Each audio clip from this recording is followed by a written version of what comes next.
Ciao a tutti, oggi vi proporrò un dolce tipico della mia terra, la Sardegna. È preparato in onore della commemorazione dei defunti e la festività di Ognissanti. Si tratta di una ricetta sarda antichissima, una rivisitazione delle ossa di morto o ossus de mortu in formato torta, realizzata appunto per la notte dei Sani Meddas. Tradizione vuole che i bimbi, il 31 ottobre, vagando per le strade, suonavano i campanelli sperando di ricevere dei dolcetti, tra cui appunto le ossa di morto. Spero che vi faccia piacere anche questa versione più grande e in un unico pezzo che vi sto proponendo oggi. Per prima cosa dovremo tostare le mandorle per 10 minuti a 200 gradi e poi farle freddare completamente. Una volta fatto questo ne dovremo tritare grossolanamente 190 grammi, così con un coltello, e lasciarle a pezzetti come mostrato in video. Eccoli qui.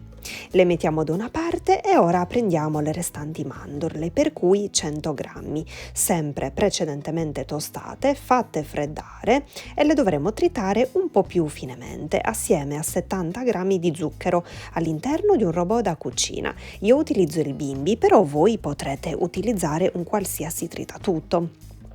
Faremo andare le lame per 10 secondi a velocità 5 e lo ripeteremo per 3 volte in modo tale che così le mandorle non si surriscaldino troppo e quindi non perdano il loro olio.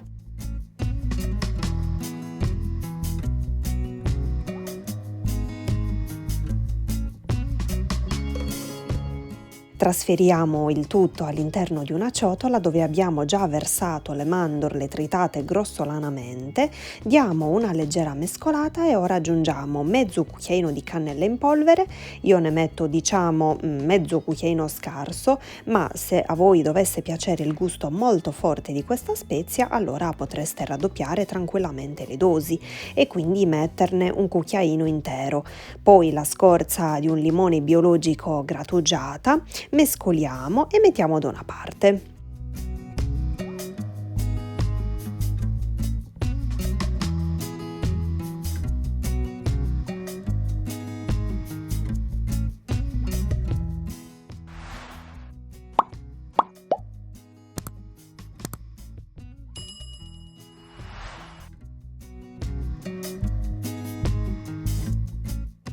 Ora in un'altra ciotola versiamo 90 g di albumi a temperatura ambiente, io li peso sul momento, aggiungiamo un bel pizzico di sale e iniziamo a montare con le fruste elettriche.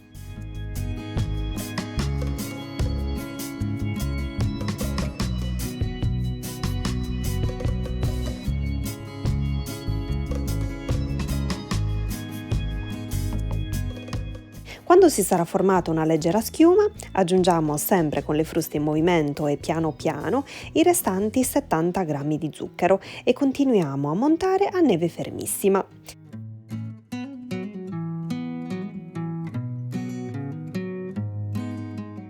Adesso con una spatola e con movimenti delicati dal basso verso l'alto per evitare di smontare il composto, uniamo in 2 riprese gli albumi alle mandorle, così come vi sto mostrando in video.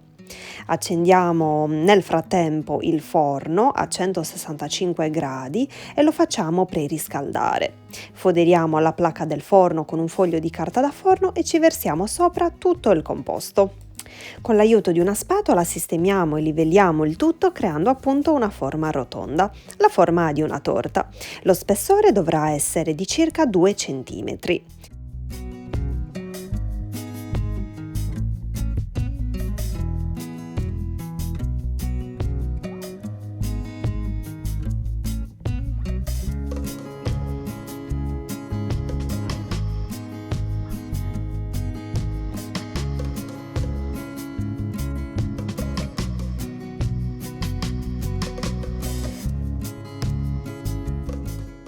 Aggiungiamo tutto a giro le mandorle pelate, al centro le mandorle a lamelle, le palline colorate e la scorza di mezzo limone biologico.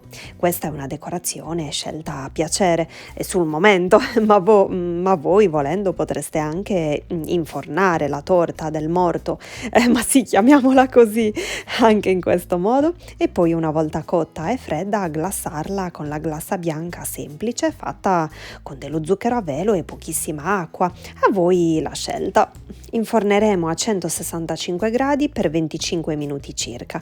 Nel mio forno a gas ho posizionato la leccarda del forno nel ripiano centrale in modo tale da non farla bruciare sotto. Quindi ecco, regolatevi di conseguenza, voi a seconda del vostro tipo di forno. Trascorsi i 25 minuti spegniamo e lasciamo il dolce dentro al forno con lo sportello socchiuso per almeno 5 minuti.